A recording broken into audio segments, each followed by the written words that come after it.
আগের থেকে কেমন ছিল? আগে তো অনেক ফুলা ছিল, আপনারা যে ওষুধ খেয়ে তো ভালো হয়ে গেছে, অনেকটাই কম। মানে সারাদিনে তাও কতবার পড়তো ম্যাডাম? বেশি 5-6 বার পড়েই যেত। আর আর কি হতো? পায়ে যন্ত্রণা করতো, হাঁটতে গিয়ে একটু হাঁটলে পায়ে লাগছে বলতো। ডাক্তার যখন ভগবান, আমরা অবশ্যই রোগীদের সমস্যা এবং আপনার চিকিৎসা একটু জানার চেষ্টা করব। তার এই ওয়েস্ট বেঙ্গল টিভি 15-এর প্রায় 24,000 দর্শক এবং লক্ষ লক্ষ এই রাজ্যের রোগী এবং আত্মীয় পরিজনের কাছে একবার আপনার পরিচয়টা প্রথমে তুলে ধরার চেষ্টা করবো। যদি আপনি নিজে আপনার একটু পরিচয় দেন। আপনাকে ওয়েস্ট বেঙ্গল টিভি 15-এর প্রথমে নমস্কার এবং স্বাগত। নমস্কার, আমি ডক্টর শ্রীমন্ত খামরুই, এখন হোমিওপ্যাথি মেডিকেল অফিসার আপনাদের বীরসিংহ গ্রামে। আমি হোমিওপ্যাথি করেছিলাম Calcutta homeopathy medical college hospital থেকে, আন্ডার গ্রাজুয়েট করেছিলাম। তো তারপরে আমি ওখান থেকে হাউস স্টাফশিপ কমপ্লিট করি। তারপরে আমি এমডি কমপ্লিট করি DND homeopathy medical college hospital থেকে। তো এমডি কমপ্লিট করার পরে আমি বর্ধমানে লেকচারার ছিলাম ডিপার্টমেন্ট অফ অ্যানাটমিতে। তারপর ওখান থেকে ছেড়ে অন্য একটা জবে গিয়েছিলাম। তো সেই জবটা ছেড়ে আবার একটা লেকচারার হিসাবে জয়েন করেছিলাম Birbhum Vivekananda homeopathy medical college সাঁইথিয়াতে। তো তারপর আবার এখানে নতুন করে নতুন জব, নতুন পোস্টিং, নতুন জায়গা, নতুন মানুষ। তো আপনার বাহিরটা যেমন সুন্দর সুন্দর আপনার অন্তর, তার থেকেও অনেক সুন্দর আপনার চিকিৎসা। বলছে অবাক বৃদ্ধ বনিতা মানুষ, স্থানীয় মানুষ, শয়ে শয়ে হাজার হাজার রোগী আসে, অনেকেই আপনাকে ভগবান মনে করে। কতটা গর্বিত? না, অ্যাকচুয়ালি গর্বিত বলবো না, আমি আনন্দিত। আমি তাদের সে পরিষেবাটা দিতে পারি। ভগবান আমি, ভগবান অসম্ভব। অবশ্যই ভগবান আমাকে দিয়ে হয়তো তাদেরকে সেই কাজটা করিয়ে দিচ্ছে। এটাকে ভালো লাগে খুব। মানুষকে যখন কষ্ট থেকে মুক্তি পায় বা চারিদিক থেকে ঘুরে আসার পরে সমস্ত কিছু মানে ট্রিটমেন্ট তো এখন খুব মানে ব্যয় সাপেক্ষ, সেখান থেকে ভালো লাগে। চিকিৎসা ক্ষেত্রে ভারতের সরকারি হাসপাতালের নিরিখে ভুবনেশ্বর এইমস, দিল্লি এইমস বা দেশের যে কোনো এইমস হাসপাতালের চিকিৎসা যথেষ্ট সমাদৃত। এইমস হাসপাতালের চিকিৎসায় কিন্তু সারা মিলে রোগীদের। কিন্তু আশ্চর্যের বিষয় হলো, দর্শক অবশ্যই শুনবেন, আশ্চর্যের বিষয় হলো এইমস ফেরত রোগীরা তারা আবার এখানে আসছেন খোঁজ করে করে ডক্টর শ্রীমন্ত খামরুই স্যারের চেম্বারে, সরকারি হাসপাতালে হোমিওপ্যাথি বহির্বিভাগে। এক্ষেত্রে নিশ্চয়ই আপনি আনন্দিত বা গর্বিত। এক্ষেত্রে আপনার কি মন্তব্য? না, মানুষগুলোকে যখন আমি খুব রিলিফ দিতে পারি তো এটা তো খুব ভালো লাগে। তারা এত মানে চারিদিকে ঘোরার পরেও মানে যে কষ্টটা পেত, মানে সেই কষ্টের পরিমাণ যে একটা ইয়াং ছেলে একটা অ্যানকাইলোজিং স্পন্ডাইলোসিসে ভুগছে। আমার নাম স্নেহাশিস সামন্ত, আমি পশ্চিম মেদিনীপুর জেলার ঘাটাল থানার অন্তর্গত বেটাগ্রামে বাস করি। তো আমি যখন উচ্চ মাধ্যমিক দিয়েছি সবে, তখন থেকে আমার একটা ভীষণ প্রবলেম আমি ফেস করি। প্রথমত পায়ে একটা টান স্পেনের মতো দেখা যেত, যন্ত্রণা হতো। তো স্বাভাবিক ভাবতাম ক্রিকেট ফুটবল তো প্রচণ্ড খেলি, তো এই কারণে হয়তো লেগেছে কোথাও। তো আশেপাশে টুকটাক ডাক্তারকে দেখাই, কিন্তু কমে না, ওটা বাড়তে থাকে। তো তারপর ঘাটালে দেখাই, সম্ভবত ডাক্তারবাবুর নাম ছিলেন অরিজিৎ, কাছে বহুদিন ওষুধ খাই, কমে কিন্তু পুরোপুরি কমছিল না। তারপর নিউরো সার্জারি কটকে, ওখানে যাই, ওখানে বেশ কয়েকদিন ওষুধ খাই, কিন্তু পুরোপুরি কমে না। তারপর আবার ঘাটালে Sun Nursing Home in Park Street, ওখানে দেখাই, ওখানেও বেশ কয়েকদিন ওষুধ খাই, সব কিছু টেস্টও হয়। তো উনিও বলেছিলেন একটা খুব বড় সড়ো প্রবলেম আছে। তারপরই মানে বহু জায়গায় ওষুধ খাওয়ার পরে কিছুতেই কমে না। তারপর বেসিং যে আমাদের যে পাশেই যে লোকাল হসপিটাল আছে, ওখানে অ্যাঙ্কোলাইজিং স্পন্ডাইলাইটিস। কোথায় ডায়াগনোসিস হয়েছিল? কোথায় মানে প্রথম ডায়াগনোসিস কোথায় হলো? কোথায় হয়েছিল? ঘাটালে, মানে লোকাল একদম আমাদের যে গ্রামের পাশে ওখানে। এটা কত বছর ধরে ভুগছো তুমি? অলমোস্ট 12 ইয়ার্স, প্রায় 12 বছর। মানে প্রফেশনালি তুমি কি করো? প্রফেশনালি আমি 3D আর্টিস্ট, মডেলিং অ্যান্ড টেক্সচারিংয়ের কাজ করি, কম্পিউটারে বসে কাজ, ওটার জন্য আরও প্রবলেম হয়। কিন্তু অবসরে খেলাধুলাও করি, ক্রিকেট ফুটবল টিউশনি পড়ানোগুলো করি। তো আমি হায়দ্রাবাদে ছিলাম, হায়দ্রাবাদে ওখানে ভীষণ প্রবলেম। আর আরেকটা জিনিস মানে ফেস করেছি, যখনই মানে একটু হাই প্রোটিন সোয়াবিন বলুন বা মুসুর ডাল বা ডিমের অমলেট, এগুলো খেলে দেখি ভীষণ প্রবলেম হয়, বিশেষ করে এখন কেমন আছো তুমি? এখন অনেকটা বেটার। মানে তুমি আমাকে 23শে ডিসেম্বর থেকে দেখাচ্ছ। হ্যাঁ, কেমন আছো এখন? কতটা এখন অনেকটাই ভালো। আর এলাকা তুষু খেয়ে যেটা হয়, অন্যান্য শারীরিক প্রবলেম তৈরি হয়েছে, সাইড এফেক্ট সেটাকে বলে। তো হোমিওপ্যাথিতে সেই জিনিসটা নেই, এই জন্যই হোমিওপ্যাথিতে আমি বিশ্বাস করি। অ্যানকাইলোজিং স্পন্ডাইলোসিসে ভুগছে, মানে 24-25 বছর বয়সে, হয়তো তার কেরিয়ারটা সেভাবে তৈরি হয়নি। তো সেই ছেলেটাও যখন এসে ভালো হয় বা ভালো থাকে, এটা তো খুব ভালো লাগে, এটা ফেরত ভালো লাগে। আমি করেছি না, সেটা তো নর্মাল লাইফে ফিরে আসতে পেরেছি, তার লাইফটা স্বপ্নটাকে পূরণ করতে পারছি, খুব ভালো লাগে। রাজ্য এবং রাজ্যের বাইরে বিভিন্ন সরকারি এবং বেসরকারি হাসপাতাল বা নার্সিংহোমে, বিশেষ করে স্বাস্থ্য দপ্তর এবং স্বাস্থ্য খাতে জড়িত বহু মানুষ, বহু ডাক্তার, প্রফেশনালি তারা ডাক্তার, কেউ বা সুপার, তো দুর্নীতির খাতায় কারো নাম উঠেছে, কেউ বা জেল হেফাজতেও ছিলেন, এবং বিভিন্ন হাসপাতালে ভুল চিকিৎসায় রোগীর মৃত্যু।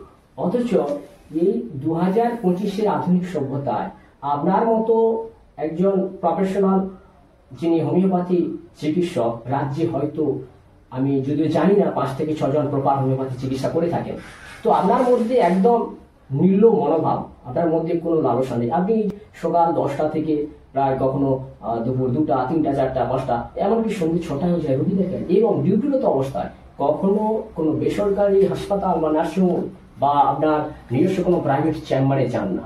এই আদর্শ সততা কতদিন বজায় রাখবেন? অ্যাকচুয়ালি আমি যেটা মনে করি, ভগবান যে প্রফেশনটা দিয়েছে, আমরা তো মানুষের সেবা করার জন্য অনেক কিছু করি, অনেক মানুষ অনেক জায়গা বুঝে নেয়, অনেক কিছু করে, কিন্তু আমি মনে করি আমার প্রফেশনটা খুব একটা খারাপ না, মানে বেস্ট। মানুষকে তার পরিষেবা বা তাকে সেবা বলতে পারেন মানুষকে দেওয়ার জন্য। তো এই ক্ষেত্রে মনোজবাবু হচ্ছেন খুব স্পিরিচুয়াল মানুষ। উনি হচ্ছেন প্রজাপিতা ব্রহ্মকুমারীর একজন খুব অ্যাক্টিভ মেম্বার এখানকার, উনি খুব ফেমাস। তো উনি একটাই কথা বলেন হাসতে হাসতে, ডাক্তারবাবু আমরা ঋণী মানুষগুলোর কাছে, ওনাদেরকে দিতে হবে আমাদের যতটা পারবো। মনোজবাবুকে বলি যেদিন ঋণ শোধ হবে সেদিন বলবেন, আমি বন্ধ করবো, তার আগে যতদিন পারবো আমি দিয়ে যাবো। এখনো পর্যন্ত কোন রকম সরকারি সম্মাননা বা কোনো পাবলিক প্লেস থেকে, অর্গানাইজেশন থেকে কোন রকমের সাম্মানিক পত্র আপনাকে দেওয়া হয়েছে? না, এটার জন্য আমি এগুলোকে খুব একটা পছন্দ করি না। আমি বেসিক্যালি মানুষের ভালোবাসাটাকে আমি আমার সম্মান করি। মানুষ ভালো আছে, মানুষ ভালোবাসছে, এর থেকে আর বড় কিছু নেই আমার কাছে। দুটো মেমেন্টো, একটা পেপারস, একদম। তো আমি জানি না আমার কথা বা আজকের প্রতিবেদন রাজ্যের স্বাস্থ্যমন্ত্রী, রাজ্য সরকার, বিরোধী দলনেতা, কেন্দ্রীয় স্বাস্থ্য দপ্তরের কান পর্যন্ত যাবে কিনা, ওনারা শুনতে পাবেন কিনা, কিন্তু আজকের বিশেষ প্রতিবেদন আমরা কাউকে খুশি করার জন্য নয়, কাউকে অহেতুক দাগিয়ে দেওয়ার জন্য করছি না। এবং আজকের প্রতিবেদন নিউজ হলেও এটা কোনো পলিটিক্যাল নয়, এটা হলো মানুষের জীবনের প্রশ্ন। মানুষ অত্যন্ত কষ্টে রয়েছে, দুঃখে রয়েছে, রোগী যারা। এখন কিন্তু সবাই বা প্রত্যেকটা বাড়িতেই রোগী বা পেশেন্ট রয়েছে। কারো ভিটে মাটি বিক্রি হয়ে যাচ্ছে, রোগ সারছে না, কারণ বিশাল একটা খরচ, অ্যালোপ্যাথিক চিকিৎসা বা ওই ইংলিশ চিকিৎসা বলা হয় তাকে, মেডিসিন। তো সেক্ষেত্রে লাখ লাখ টাকার একদিকে যেমন ব্যবস্থা করা হয়ে ওঠে না, অন্যদিকে কোটিপতি মানুষ যারা, তাদেরও টাকা ঢেলে দিলে রোগ সারছে না। অথচ হোমিওপ্যাথি চিকিৎসক হিসেবে হোমিওপ্যাথির জমানায় খুব অল্প সংখ্যক কিন্তু ভালো চিকিৎসক আছে, যেটা আমরা মনে করি সবাই। অথচ দেখা যাচ্ছে ডক্টর সীমন্ত খামরুই স্যার, তিনি এখনো পর্যন্ত হাজার হাজার মানুষকে কিন্তু পরিষেবা দিচ্ছেন। এবং আমরা কমপক্ষে 2-3টে প্রতিবেদনে তুলে ধরেছি বা ধরার চেষ্টা করছি, প্রায় 50টা মানুষের আমরা মতামত নিয়েছি, রোগী যারা, তারা বলছেন 50 জন মানুষই তারা বলছেন কাজ হচ্ছে, ওষুধের কাজ হচ্ছে, যথেষ্ট সাড়া নিচ্ছে। তো সেক্ষেত্রে এই স্যার কিন্তু কোনো সরকারি সম্মানের আশা করেন না, কিন্তু মানুষ তাকে দুহাত ভরে আশীর্বাদ দিচ্ছে। স্যার, মানুষ আশীর্বাদ দিচ্ছে, রোগীদের সাথে কথা বলে কি মনে হচ্ছে তাদের রোগ যে সাহায্যে সন্তুষ্ট হচ্ছে? আপনাকে তো অনেকে ভগবান বলছেন, আপনার সামনে সেদিনে আমি একটা প্রতিবেদন রাখলাম, আপনি নিজেও শুনেছেন, কতটা গরিব? গর্বিত ঠিক না, ভগবান কথাটা ঠিক নিতে পারছি না আমি। ঠিক আছে, মানুষ তো বলে, ভালোবেসেই বলে, ভালোবেসে তো অনেকে গালিগালাজও করে, সেটা তো গালিগালাজ ধরা যায় না, সেটাকে ভালোবাসা হিসেবে ধরে নিতে হয়। ঠিক আছে, মানুষগুলো যেন করতে পারছি তারা ভালোবাসে, এটাই ভালো লাগে, এর ঠিক আছে। কোন ধরনের রোগী আপনার কাছে আসে এবং বিশেষ করে জটিল সমস্যা? অনেক অনেক এখানে প্রচুর পরিমাণ পেশেন্ট আছে, মাইগ্রেন। আমি হচ্ছে যে স্টুডেন্ট একজন, আমার প্রায়শই মাইগ্রেনের যন্ত্রণা হতো, কিন্তু অনেক জায়গায় ওষুধ খেয়েছি, অ্যালোপ্যাথি ওষুধ দিয়ে ওষুধ খেয়েছি, কলকাতাতে অনেক জায়গাতেই খেয়েছি, অ্যাপেলোতে একবার দেখিয়েছিলাম, তারপরে পিয়ারলেস এমনি খেয়েছি, তো এমনি নর্মাল মেডিসিনও এমনি করেছি। বাট স্টুডেন্ট এমনি পড়াশোনা করছি, চাকরির জন্য করছি। তো কত বছরের মাথার যন্ত্রণা? এটা আমার অনেক দিনের, প্রায় 4-5 বছর ধরে মানে টানা মানে হয়েই যেত। কখন? আর মানে প্রায়ই হতো, মানে প্রত্যেক দিনই হতো, কিন্তু সেটা থেকে এখন অনেকটা রিলিফ আছে। কতদিন ধরে থাকতো? যখন যন্ত্রণাটা হতো কখন হতো? আমার কতদিন থাকতো? আর কি কষ্ট হতো যন্ত্রণার সাথে? এক তো কোনো আলো বা কোনো কিছুতে আমি সহ্য করতে পারতাম না, মানে সবসময় কোনো লাইট হোক বা সূর্যের আলো যে কোনো ইয়েতেই গা বমি করতো, তো প্রায় 2 দিন থাকতো টানা। মাথার কোন জায়গাগুলো যন্ত্রণা? মাথার হচ্ছে যে এই পোর্শনগুলো, তারপরে এই চোখের এই পোর্শনগুলো, আরও মানে মাথার এখানে। তো এখন কেমন আছে? এখন ঠিক আছে, এখন অনেকটাই, এখন অনেক ইয়েটা কমে গেছে। এখন এই যে মাঝে গরম টরম গেল আর গেল, হ্যাঁ, গরমে মানে আগে যেমন রেগুলার বেসিসে হতো, এখন সেটা কমে গেছে অনেকটা। এখন হয়েছে এই গরমে? এখন হয়েছে, 1-2 বার হয়েছে, সেটা রোদে গেলে, সেটা রোদে বেরোলে, আমার রোদে এমনি আলো। আবার এমনি একটু কিভাবে ভালো হলে এখন যে 1-2 বার হয়েছে লাস্ট কয়েক মাস?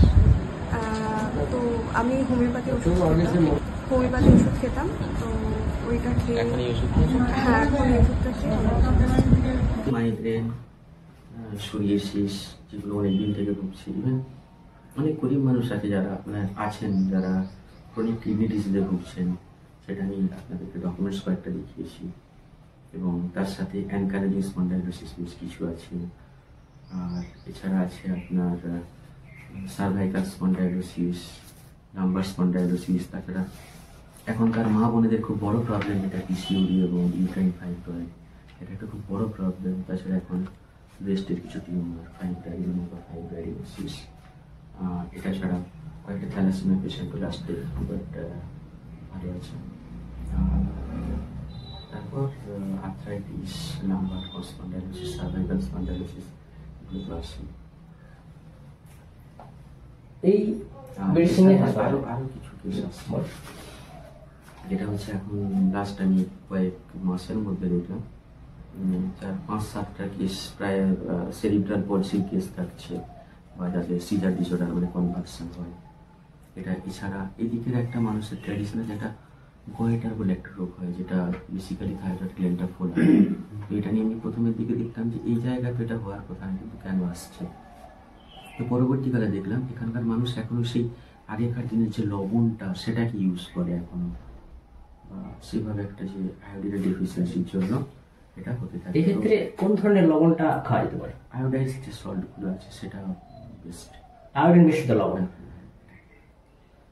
এছাড়া আরো কয়েকটা কেস যেটা দেখছিলাম যে কয়েকটা ক্যান্সারও আছে, তারা হয়তো লাস্ট স্টেজে এসেছে, হয়তো কিছু কয়েকটা পেশেন্ট হয়তো এক্সপায়ারও করেছে। তো লাস্ট স্টেজে ক্যান্সারকে তো আমরা ভালো করতে পারি না, বাট তার যে কষ্টটা, সে কষ্টটা একটা রিলিফ দিতে পারি, এবং অনেক ভালো আছে কেস, মানে তার মৃত্যুটা যাতে স্মুথ হয়, মানে এরকম হয়েছে বেশ কয়েকটা কেস, বাট এখন কিছু ট্রিটমেন্টের মধ্যে আছে। জিআই প্রবলেম তো লেগেই আছে, মানে এখন যতটা অ্যাংজাইটি স্ট্রেস বাড়ছে লাইফে, তত আইবিএস বাড়ছে, মেন্টাল গ্যাস্ট্রাইটিস বাড়ছে। তো এখন মেন্টাল ডিপ্রেশনের অনেক পেশেন্ট আছে, ইনসমনিয়া, ঘুম হয় না, অ্যাংজাইটির মেডিসিন খাচ্ছে, অ্যান্টি ডিপ্রেসিভ মেডিসিন খাচ্ছে, এরকম বেশ কিছু পেশেন্ট আছে, সেটা আপনাদেরকে আমি দেখতে বলছি। তারা অ্যান্টি ডিপ্রেসিভ মেডিসিন ছাড়াই কিন্তু এখন পুরোপুরি সবভাবে সুস্থ হয়ে আছে। ব্যাস এরকম তো স্কিনের প্রবলেম তো আছে, মানে ভিটিলিগো অনেকগুলো আছে, তারপরে আপনার সোরিয়াসিস আছে, এক্সিমা, এগুলো আছে যেগুলো খুব ডিফিকাল্ট, মানে হয়তো কিছুদিন সেরে যায়, আবার পেশেন্ট এসে একটাই বক্তব্য রাখুন, কিছুদিন ট্রিটমেন্ট করছিলাম, ভালো হয়ে যাচ্ছিলাম, আবার আসছে, আবার করেছে, আবার আসছে। তো এখন আর বারবার আসছে, এটা আমরা খরচের বলুন বা যেভাবেই বলুন আর পেরে উঠছি না। এটা হোমিওপ্যাথিতে যদি সম্ভব হয় করতে হবে, দেখুন একটু চেষ্টা করুন, এটা আমার ইভেন ভালো করতে হবে, তুমি পারবে, তোমাকেই করতে হবে। তারা তখন আর আমাকে ভাবে যে আমি ডাক্তার পাবো, মানে গায়ে হাত দিয়ে পিঠে হাত দিয়ে তোমাকেই করতে হবে। ঠিক আছে, আশীর্বাদ করুন যাতে আমার হাতি অন্তত আপনি সুস্থ হন।